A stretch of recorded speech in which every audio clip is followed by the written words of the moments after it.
Nós vamos falar hoje, vamos meditar com você sobre floresça onde você está plantado. Você pode florescer independente do lugar em que você está, independente do país, independente da cidade, independente da situação política, independente até do mundo, que é um lamaçal que vivemos hoje em dia. Na verdade, é possível florescer como lírio no meio do pântano. Existe uma situação degradante do planeta hoje, em todos os aspectos, moral, político, social e até físico. Quantos estão acompanhando que na Rússia nevou em um dia o que deveria nevar em 3 meses? Quantos estão acompanhando que no Canadá o calor está batendo recorde de 46,7? Nem eu, que sou carioca, aguento um negócio desse. O mundo se desintegrando, as famílias se desintegrando, as pessoas se desintegrando. E como florescer? E florescer não só para dar flores, mas florescer para, em seguida, frutificar num mundo que não oferece um bom terreno. Mas Deus pode fazer isso com você. Hoje de manhã, tivemos uma palavra aqui do pastor Miguel, sobre Caim e Abel, o culto do eu. Você devia assistir essa palavra. E, num momento, o pastor Miguel disse o seguinte: os dias são muito difíceis, passaremos por sofrimentos. Irmãos, eu não quero pregar desgraça aqui, mas também não vou pregar prosperidade.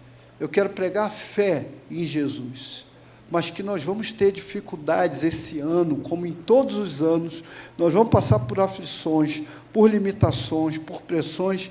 Isso é uma verdade inconteste, porque quem prega prosperidade só diz assim: ó varão, vai dar tudo certo, só vitória. Isso não é verdade. Jesus disse que no mundo nós teríamos aflições, e que nós tivéssemos um bom ânimo, porque Ele venceu o mundo. Jesus disse que nós passaríamos algumas dificuldades. Então, eu convido você a abrir sua Bíblia em Filipenses 4, de 10 a 13, e depois o versículo 21. Você pode permanecer assentado. Filipenses, capítulo 4, de 10 a 13, diz assim: Paulo escrevendo à igreja de Filipos, ele diz: fiquei muito alegre no Senhor, porque agora uma vez mais renasceu o cuidado que vocês têm por mim. Na verdade, vocês já tinham esse cuidado, só que lhes faltava oportunidade. Digo isto porque esteja necessitado, mas porque aprendi a viver contente em toda e qualquer situação. Sei o que é passar necessidade, sei também o que é ter abundância.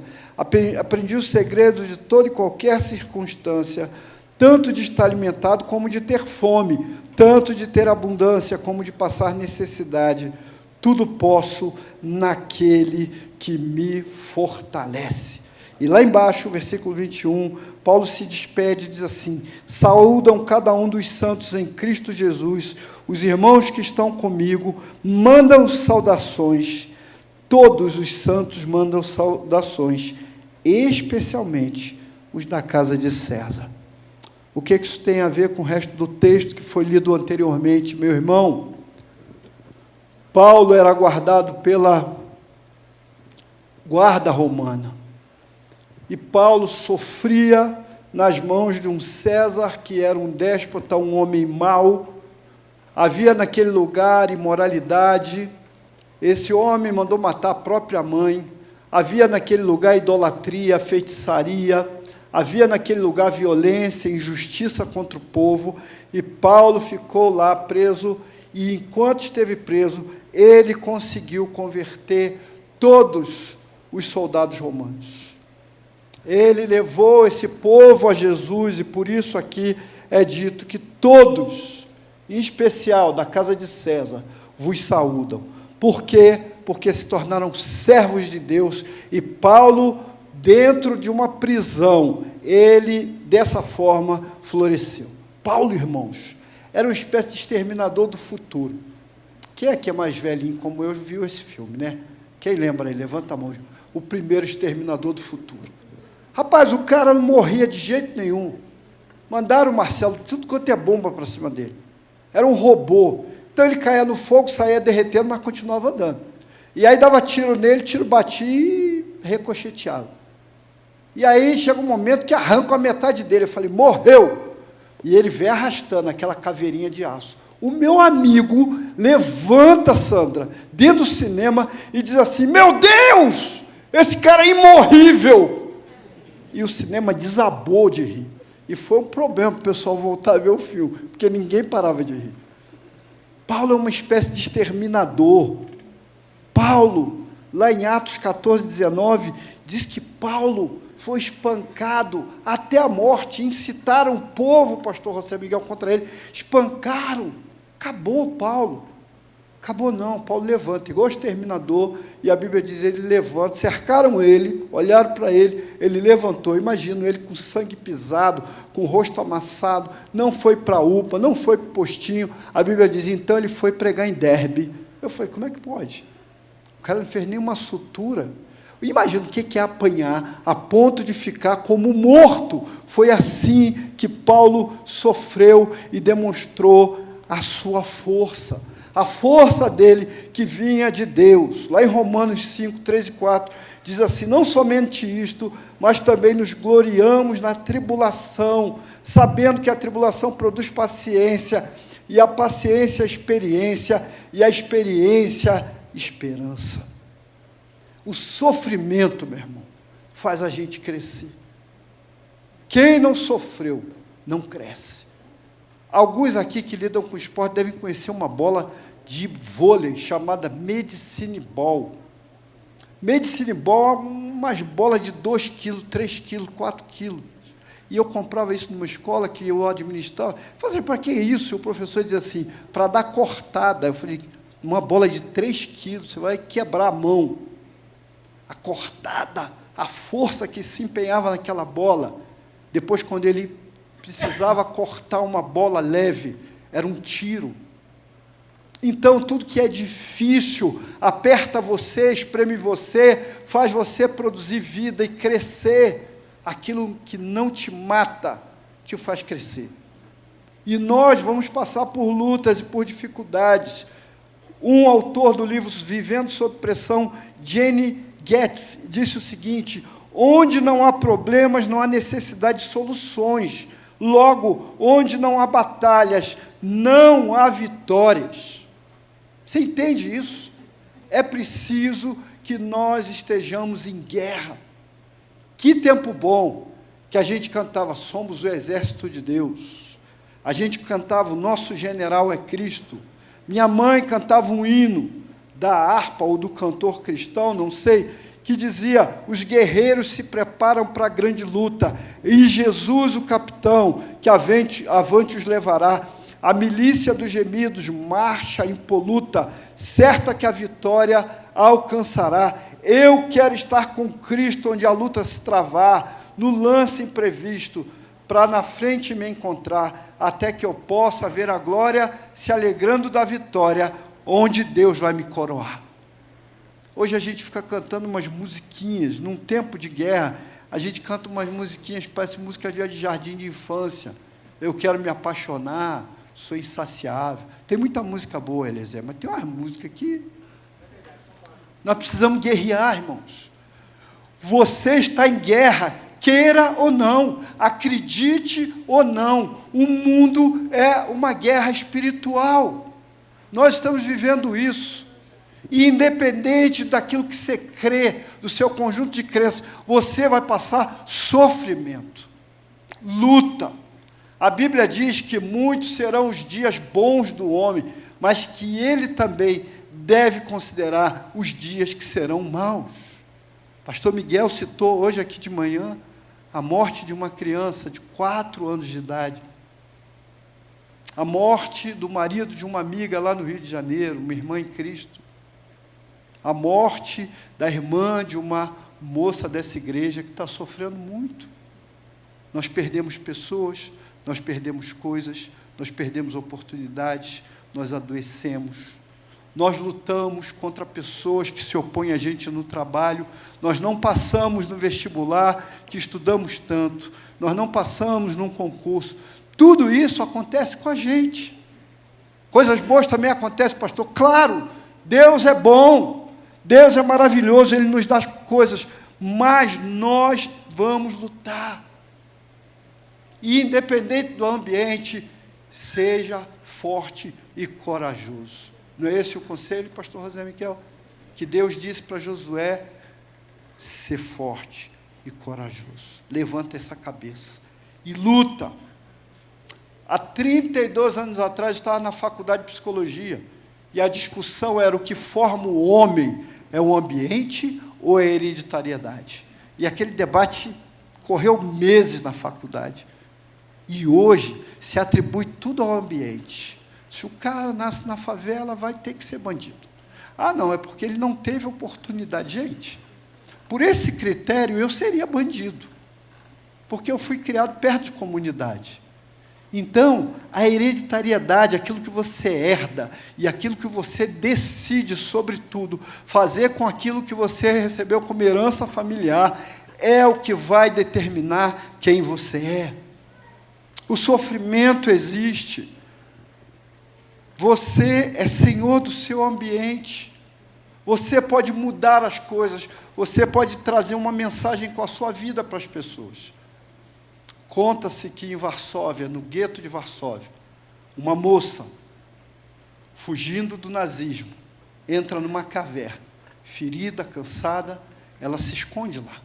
E sabia que não podia sair de lá, porque se saísse de lá, Cláudia, seria morta. E fica ali. E começa a beber a água da chuva, mas não tem o que comer. E as semanas passam, os dias passam, os meses passam.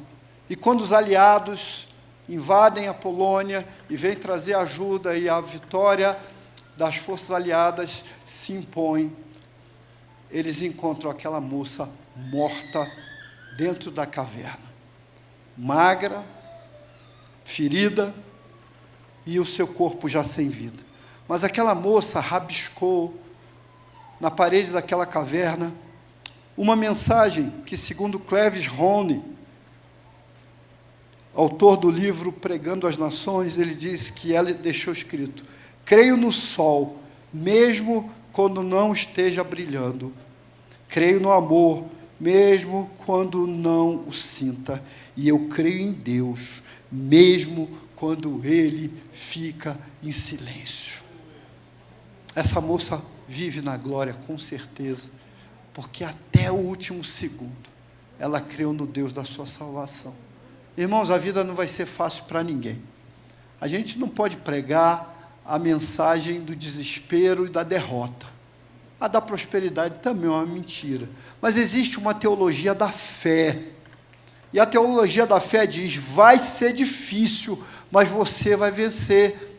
É a expressão de Jesus: tenham bom ânimo. Ele disse isso. Irmão, não há almoço grátis. O autor do livro A Arte de Aprender a Amar-se a Si Mesmo, C.C. Osborne, escreveu que um certo rei pediu aos sábios que eles condensassem toda a sabedoria. E eles falaram o seguinte: nós fizemos uma estante e criamos alguns livros com toda a sabedoria. Aquele rei disse: é muito, reduzam. E eles reduziram uma enciclopédia. O rei diz: ainda é muito. E eles reduziram um livro. O rei disse: ainda é muito, reduzam mais. Eles reduziram num capítulo, num parágrafo, até que restou uma frase. E a frase dizia: não há almoço grátis. Tudo tem um preço. Tudo tem um preço. Você é salvo pela graça. Você é livre. Mas alguém pagou o preço. Alguém deu a vida. Alguém gemeu para que você não gemesse. Alguém sentiu a dor mais profunda na carne. Alguém sentiu falta de ar. Alguém sentiu sangue escorrer por dentro do seu corpo para que você não precisasse passar por isso. Irmão, o trono do universo é uma cruz. O trono do universo é a cruz de Cristo. E você precisa entender isso. Então, eu quero discorrer com você alguns pontos rapidamente, para que você entenda aquilo que Deus quer falar com você essa noite. Primeiro, Deus não chama meninos para a guerra, pastor José Miguel. Deus chama homens para a salvação, independente da idade, da força, da capacidade. Ele chama todos os povos, Eliezer, como diz a música, né? Deus chama todos os povos para a salvação. Mas para a sua obra, Ele não chama meninos. E quando são meninos, Ele os aperfeiçoa, Ele treina. Deus espera da gente uma postura firme. Tiago,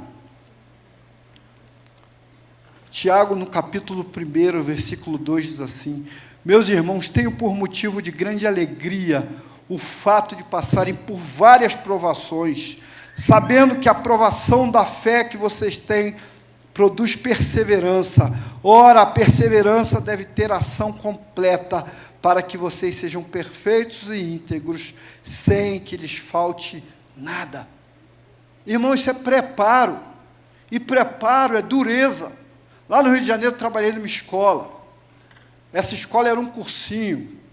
Eu lembro que eu coloquei minha filha lá, ela ficou um bocado zangada comigo. E ela reclamava e dizia: meu pai me tirou da escola das freiras. As freiras cuidavam de mim e me põe nesse cursinho. E lá a chapa esquentava. Moisés, lá não tinha brincadeira, não. Eu era psicólogo, mas eu chamava o aluno e dizia assim: por que você não está estudando? Está estudando pouco, vai estudar mais. Você precisa ter hora de estudo. E o povo lá ralava, mas passava para o IME, para o ITA, para a AMAN.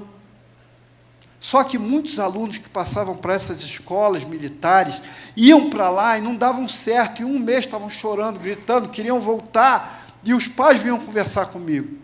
E eu tinha que dizer para os pais assim: olha, seu filho é inteligentíssimo, seu filho passou num tipo de prova que quando alguém é aprovado aqui na escola, a gente solta fogos no corredor. Mas o seu filho não é militar, seu filho não nasceu para isso, porque ser militar não é vestir aquela farda branca, Marcelo, com a espadinha, né, naquelas exposições de cachorro, cavalo, todos. Não, aquilo ali é só para visita ver. Ser militar, o cara sofre, rasteja no chão, come frango cru no chão, tem que engraxar a bota, acordar 4 da manhã, e os meninos não estavam preparados. E aí eu aconselhava os pais: coloque ele para fazer outro concurso, mas militar não é a chamada dele, eles não estão preparados para isso. Deus quer gente madura para a guerra. Deus quer que você seja um guerreiro. Deus quer que você seja forte. Paulo na prisão, aliás, boa parte das suas cartas ele escreveu na prisão. Ele observa o soldado e descreve toda a armadura de Deus a partir da figura daquele soldado romano. Capacete da salvação, espada do Espírito, escudo da fé, couraça da justiça, cinturão da verdade, sandálias na preparação do evangelho da paz. Paulo observa aquilo e diz assim: tomem essa armadura, coloquem essa armadura, revestivos dessa armadura. Eu tenho que parar de andar, que outro dia reclamaram que eu ando muito. Pare, se revista de Deus e vá à luta fazer a sua vontade. Segundo, a sua atitude, meu irmão, diz tudo sobre você. Provérbios capítulo 24, versículo 10 diz assim: se te mostrares fraco no dia da angústia, a tua força será muito pequena. O que eu vou falar aqui não é conselho para menino nenhum, mas quando eu era menino, eu tinha medo de todos os meninos, todo mundo me dava cascudo, todo mundo gritava comigo, mas eu tinha um amigo, Aline, valente aquele menino. O menino pegava a escadaria da igreja católica assim, pulava lá no chão, rolava no chão e levantava e se limpava. E um dia ele me chamou e falou assim: você é muito medroso. Eu falei: sou mesmo, cara, estou pronto para sair correndo.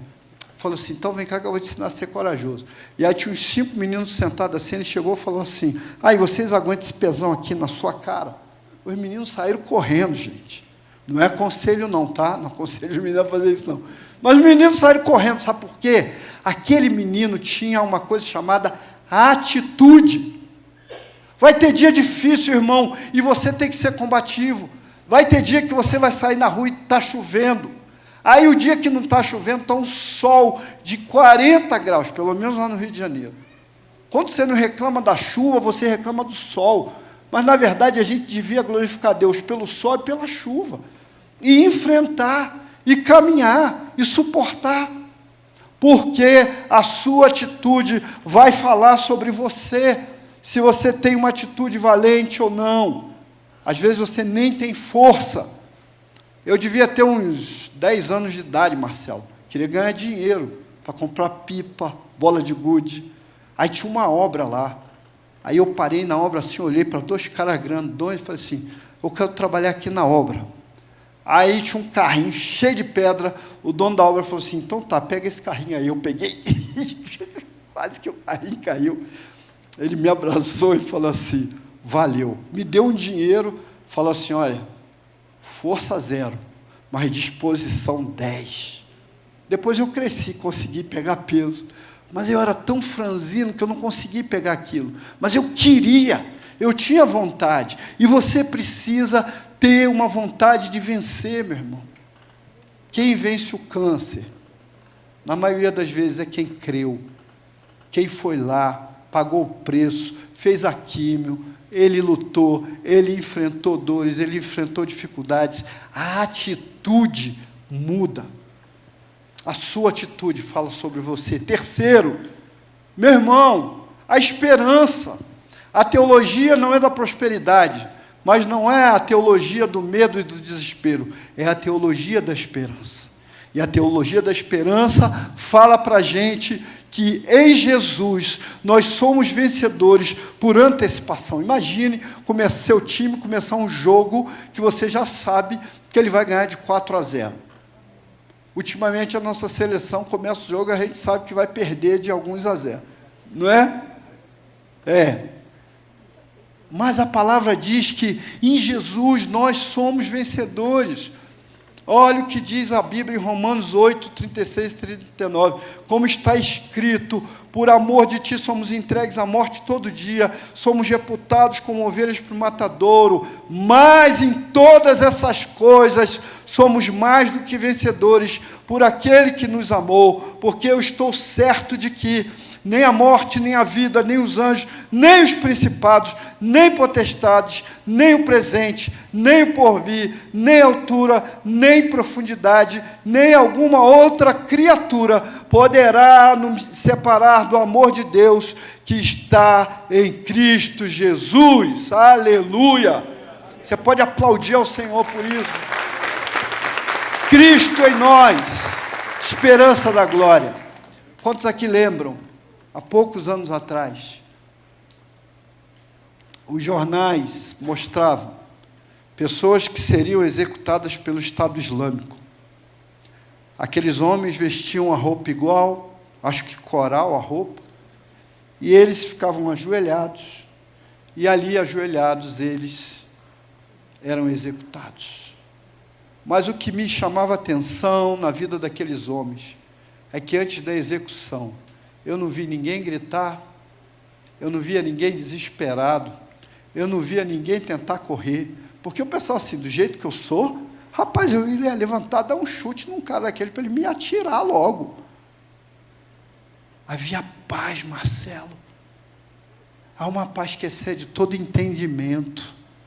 Alguém que tenha certeza que vai ser decapitado aqui, mas que em segundos estará na glória com o Senhor. Não havia desespero, não havia pavor, havia uma serenidade. Isso era impressionante.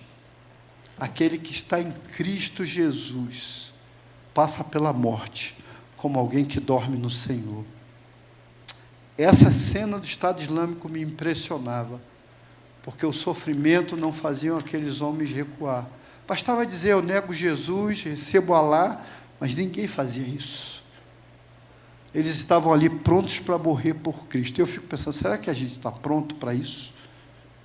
Será que a gente está pronto para a perseguição? Recebi um filme essa semana dizendo que a política e as leis estão mudando no Canadá. E mandei para uma missionária que foi minha paciente, que mora lá, perguntei se isso é verdade, e ela disse as coisas aqui estão mudando. Antigamente um pastor podia pregar com liberdade. Hoje, se ele na pregação falar de homossexualismo, de ideologia de gênero, ou falar alguma coisa contra drogas, isso é discurso de ódio, e ele pode sair preso do culto. E você acha que no Brasil é muito diferente? Você acha que falta muito para isso acontecer aqui? Não falta, meu irmão. Nós estamos vivendo esse tempo de perseguição, mas em Jesus somos vencedores por antecipação. Quarto, nossos planos precisam ser planos de Deus. Douglas veio aqui orar. Cadê o Douglas? Cadê o Douglas? Está aí? Douglas, você pregou junto comigo, porque o que você falou é exatamente o que eu ia dizer nesse ponto. Meu irmão, se os seus projetos não são de Deus, vão naufragar, e você vai sofrer, e depois você vai choramingar, e depois você vai reclamar, porque Deus não está nisso. Eu era da classe de transição, essa pessoa não está aqui, graças a Deus. Uma irmã, acho que era irmã, entre aspas, chega no final da aula, diz: pastor, ora por mim. Eu disse: eu vou orar, irmã, vamos orar. Qual é o problema, irmã, que a gente vai orar? Não, é porque eu queria que você orasse para ele deixar a mulher, porque ele não quer deixar a mulher. Eu falei: irmã, não vou orar isso não, isso aí você consegue lá na feitiçaria. Aqui não. Eu não vou orar para separar ninguém. Eu vou orar para ele continuar com a esposa. Mas ela saiu zangada daquela aula e nunca mais voltou. Porque às vezes nós temos projetos e planos nossos, humanos, como o pastor Miguel pregou de manhã, é a nossa cabeça, é a nossa carne que quer, a gente não consegue discernir, a gente não ora, a gente não pergunta a Deus, a gente faz um monte de coisa que Deus não mandou a gente fazer, meu irmão. Então, nós precisamos acordar com relação a isso. Já contei, mas eu sei que tem muitos visitantes aí. Eu era jovem ainda, e eu entrei de sociedade com um rapaz numa empresa de computador, Marcelo. E era tranquilo, porque a tia dele trabalhava na alfândega, então trazia computadores de forma legal e a gente vendia. Mas começou a dar tudo errado, aquele moço era um problema. E eu falei: puxa vida, não é possível. E aí, lá no Rio de Janeiro, tem um negócio chamado consagração da Assembleia de Deus. Todo sábado, vai de 9 às 11, você vai lá para receber profecia. Eu fui lá, queria ouvir, Deus vai falar comigo. Eu fui lá, fiquei lá no culto. Eliezer, um entregava para o outro, a irmã entregava para esse, ninguém me entregou nada para mim. Eu saí de lá zangado, pastor Miguel. Fui para o ponto do ônibus, fiquei, puxa vida, resmungando. Deus não fala comigo. Aí passou uma mulher, uma senhora, bem vestida, não estava com roupa da Assembleia de Deus, e ela começou a olhar para mim, eu até abaixei a cabeça, falei: e a mulher, será que está me paquerando, olhando, passou, quase chegou no outro ponto, parou e voltou, e falou assim: meu irmão, Deus manda lhe dizer, por que você está perguntando ele, se é para sair de algo que ele não mandou você entrar? Meu Deus do céu, pensa um cara no ônibus batendo a cabeça no vidro, como eu sou burro, supletivo. Deus tem planos, como Douglas falou, e Ele gera esses planos no seu coração. Mas tem coisa impossível que você faz, meu irmão, e que vai te trazer sofrimento, vai te trazer dificuldade, e depois você vai reclamar com Deus. Portanto, ore, busque ao Senhor. Tiago 4,13 diz assim: e agora, vós que dizeis, hoje ou amanhã iremos a tal cidade, e lá passaremos um ano, e contrataremos, e ganharemos. Digo-vos que não sabeis o que acontecerá amanhã, porque o que é a vossa vida é um vapor que aparece por um pouco e depois desaparece. Tiago 4, 13, 14. Se o Senhor permitir, se o Senhor quiser, esses planos que eu tenho na minha cabeça vão acontecer. O desejo é original. Deus quer te alegrar. A palavra diz, A boa, agradável e perfeita vontade de Deus. Boa, perfeita e agradável. Deus não vai botar eu para ser professor de matemática, tenho certeza. Deus não vai te colocar para fazer algo que você não gosta. Mas até aquilo que você gosta, você deve antes sujeitar a Ele, meu irmão. Fale com Deus. Evite sofrimento em 2026. Pergunte ao Senhor: devo eu subir a guerra contra o meu irmão? Já viram como é que eram as guerras de Israel? Eles iam lá no profeta e falavam assim: devo eu guerrear contra o meu irmão do Vasco? E aí Deus dizia assim: vai, porque você vai vencer. Também é fácil, né? Ou então, Deus usava o profeta e dizia assim: não vá, você vai levar chumbo grosso. E eu não lembro qual texto, mas teve uma que Deus falou assim: não vai. Os caras foram e levaram chumbo na cabeça. Pastor José Miguel e Miguel devem saber que eles são bons de Bíblia. Mas, meu irmão, eu preciso consultar ao Senhor. Em nome de Jesus. Último, o processo dói, mas o seu final é a vitória. A nossa vida dói. Viver é difícil. Viver não é fácil. É uma alegria aqui, uma tristeza ali, uma alegria ali, duas tristezas lá. Não é fácil. A gente se decepciona com o filho, se decepciona com a esposa, com o marido, a gente se decepciona com a igreja. Quanta gente tem problema em igreja? Ah, não, quando alguém vem me falar que, pastor, eu estou querendo sair dessa igreja e para outra igreja, eu falo assim: os problemas que você vê aqui, você vai ver lá. Ou então, os problemas que você não vê aqui, você vai ver lá outros. Sabe por quê? Porque a gente desenvolveu uma cultura, meu irmão, de achar que a igreja é para servir a gente. Eu mesmo vivi isso muito tempo, eu e Simone. A gente ia numa igreja e dizia assim: a música não é boa, a pregação é mais ou menos, a gente ficava dando nota. Meu irmão, Deus te plantou num lugar para você frutificar, para você florescer. Pastor, o lugar é difícil, é aí mesmo que Deus te quer. Outro dia o irmão falou para mim assim: eu estou na PIB, a PIB é uma bênção, a igreja é maravilhosa, mas eu estou perdido porque a igreja é grande. Eu falei assim: irmão, a gente precisa mais de você aqui do que lá. Mas fique à vontade, decida a sua vida, faça aquilo que você quiser, mas não ache que em outra congregação é todo mundo bom, a liderança é perfeita, porque não é. O processo é duro, dói, mas o final é vitória. Segundo aos Coríntios 4, 8 e 9 diz assim: perseguidos, mas não desamparados, abatidos, mas não destruídos, trazendo sempre por toda parte a mortificação do Senhor Jesus no corpo, para que a vida de Deus se manifeste também no nosso corpo, porque a nossa leve e momentânea tribulação produz para nós um peso eterno de glória, muito excelente, não atentando nós nas coisas que se veem, mas nas que não se veem, porque as que se veem são temporais, e as que não se veem são eternas. Irmão, desistir nunca, retroceder jamais. Vai em frente, seja um vencedor. Deus te deu uma maratona. Todo ano é uma maratona. Talvez todo mês seja uma maratona. Talvez um dia de trabalho seu seja uma maratona. Eu fui criado numa igreja que o pessoal fala assim: vamos orar pela vida espiritual. Aquilo parecia que a vida espiritual era um fantasma do lado, né? E a vida material. Isso não existe, irmão.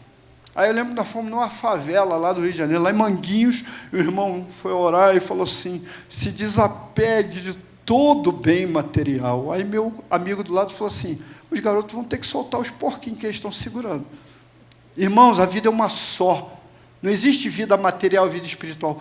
A sua vida é um todo. E essa vida como um todo vai enfrentar lutas, adversidades, dificuldades, contradições, enfrentamentos, confrontação, perturbação de Satanás, mas você o vencerá no poder que há no nome de Jesus. A sua vida é uma maratona. E eu quero encerrar contando para você uma história que muitos aqui conhecem. Gabriele Anderson Seixas, 1984. a maratona de Los Angeles. Essa imagem, ou a outra imagem que ele vai botar daqui a pouco, é a imagem mais emblemática da história das Olimpíadas. Uma mulher que chegou em 37º lugar, uma mulher comum, dona de casa e professora de esqui, e que nunca tinha feito uma maratona, até porque essa foi a primeira maratona olímpica para mulheres, porque antes não havia. Essa mulher chegou trôpega, destruída. Ela perdeu um posto de água que tinha que pegar água, ela não pegou. Ela estava desidratada, com câimbras terríveis. E um detalhe, eu sempre conto essa história, e se você me perguntar com sinceridade, quem ganhou essa Olimpíada? Até hoje eu não gravei o nome. Hoje eu ouvi o nome da mulher, mas eu não consigo gravar. Porque Gabriele Ander Seixas fez história. Antes, o médico não podia tocar nela, o médico não podia dar remédio para ela, o médico não podia dar nada para ela, não podia dar ajuda direta. Hoje pode, graças a um protocolo que se chama Protocolo Gabriele Seixas. E ela é entrevistada, hoje eu acho que quase 80 anos, ela diz: eu sabia que eu não podia parar. Eu sabia que eu tinha que continuar. Não importa se eu ia ganhar ou não, eu sabia que não ganharia. Ela chegou 20 minutos depois do primeiro lugar, 37º lugar, de 40, possivelmente 3 ficaram pelo caminho. Ou seja, ela foi a última a chegar, 20 minutos depois, e todo o local, todo o complexo aplaudiu essa moça de pé durante muitos minutos. A imagem mais emblemática das Olimpíadas é de alguém que não desistiu. E eu estou aqui essa noite para dizer para você, em nome de Jesus, não desista dos seus sonhos. Pastor, eu quero ter um filho, não consigo. Posso todas as coisas naquele que me fortalece. Pastor, eu quero melhorar minha empresa. Posso todas as coisas naquele que me fortalece. Pastor, estou passando sofrimento com a doença.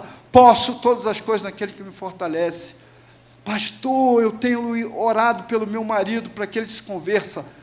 Posso todas as coisas naquele que me fortalece. Eu sei passar necessidade e ter abundância. Foi isso que Paulo falou. Muita gente usa esse versículo separado, parece que é um triunfalismo, né, pastor José Miguel? Posso todas as coisas naquele... Mas ele diz antes, eu posso ter necessidade, eu posso passar por prisão, eu posso passar por açoite.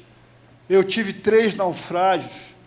Paulo teve um naufrágio que ele chega a dizer, quase que desesperei da própria vida.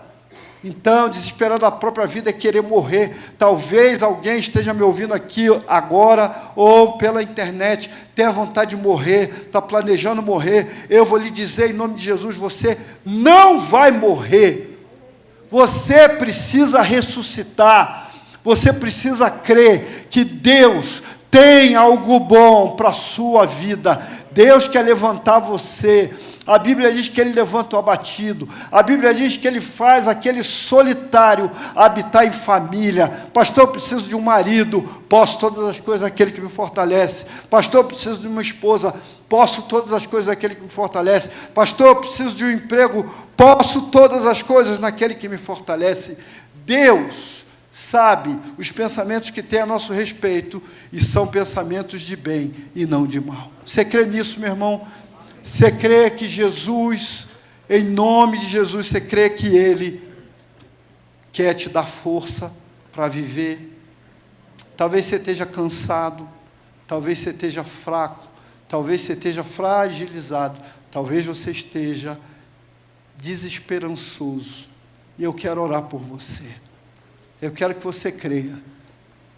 Há um Deus, há um Senhor que governa toda a terra. Eu gosto demais do Salmo 46. Quem já leu aqui? Que lindo. Se você não leu, leia.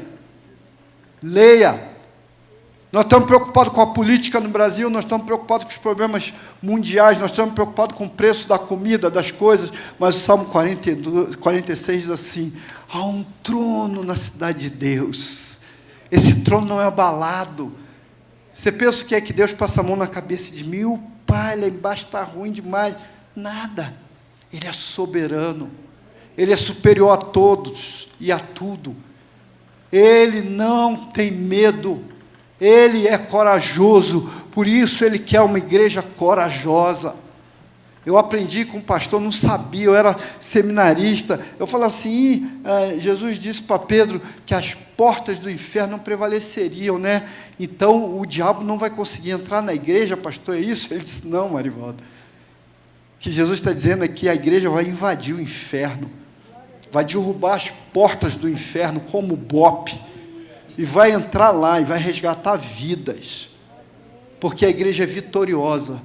Nada que Deus fez sem a igreja. A igreja é vitoriosa e triunfante. A igreja vencerá. Não há vitória individual, isso é a pregação da prosperidade. A vitória é nossa, pelo nome de Jesus. Se você crê nisso, fique em pé e venha aqui à frente. Se você deseja que a gente ore por você, nós vamos orar, clamando ao Senhor, para que Ele te fortaleça. Pastor, já estou forte, vem aqui à frente. Deus quer te dar uma força a mais. Você pode vir enquanto os músicos estiverem entoando o louvor. E nós vamos orar por você. Em nome de Jesus. O Senhor vai trazer sobre a tua vida força. Força para viver. Vitória pela fé. Não é teologia da prosperidade. É da esperança naquele que é o nosso Redentor. O salmista disse: todas as minhas fontes estão no Senhor. Você crê nisso? Creia em nome de Jesus.